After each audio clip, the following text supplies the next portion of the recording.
Nothing made sense about Kobe Bryant. You're not supposed to be 17 years old taking pop stars to your prom.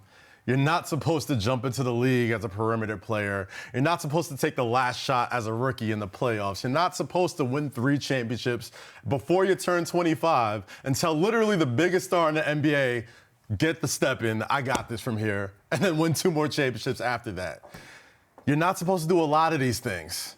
But Kobe did them. You're not supposed to score 81 points. You're not supposed to score 60 points in your final game. And a guy that competitive, a guy that dedicated that much of his life to being the best basketball player on the planet,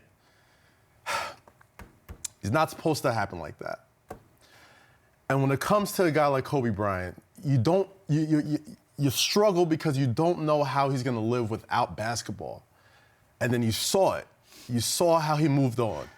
You saw how he moved on to films, and even more importantly, you saw how he moved on with his family, the kind of father he was, the kind of husband he was, and the love that he had, especially for little Gianna, and just how much of a passion that she had for the game.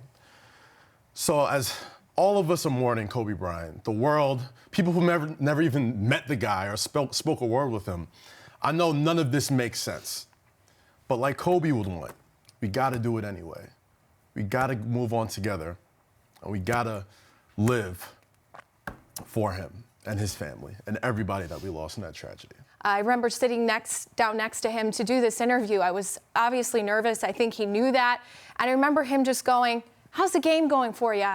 And I know that sounds like a really small thing, but I wanted to express that to showcase his kindness because I was really touched by that. And I feel that he was as kind as he was remarkable. I also saw excitement in that his daughter was embracing the game he loves so much. He passed that passion down to her, and that must have meant the world to him. You know, Kobe was a champion of many things, including the women's game. He personally helped and inspired many of the young women in that UConn program and across the world.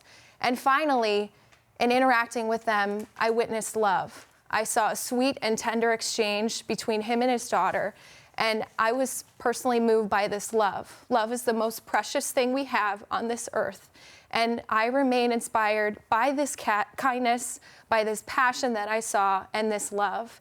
And it reminded me that we can all strive to be a better, kinder, and more loving version of ourselves.